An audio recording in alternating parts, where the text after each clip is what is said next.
this video, I'm gonna teach you how to connect PlayStation 5 controller to Xbox Game Pass PC. It's a very easy process, so make sure to follow along.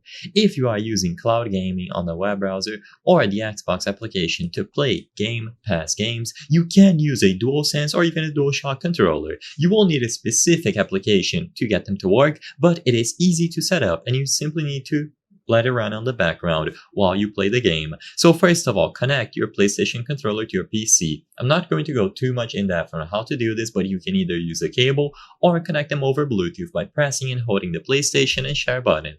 After they are connected, usually they will be detected. So if you press any button available on your controller when you are using cloud gaming or even Xbox Game Pass through the Xbox app, they will be detected.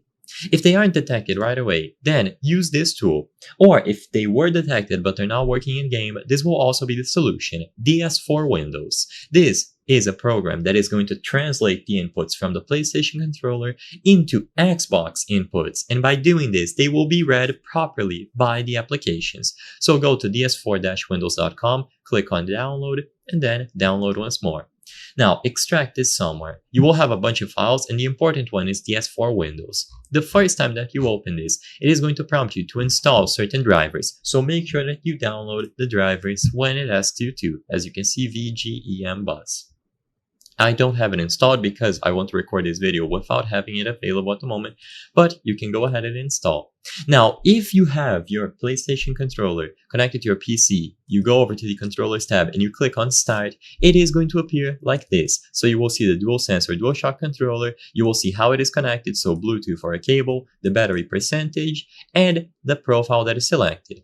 You don't actually have to do anything else. As long as the controller was detected and you see it here, you make sure that it is running. So this option had the label start, you clicked it and now it says stop. You can go ahead and run any game and the controller will be detected natively. It will act as an Xbox controller, so they will be able to identify it.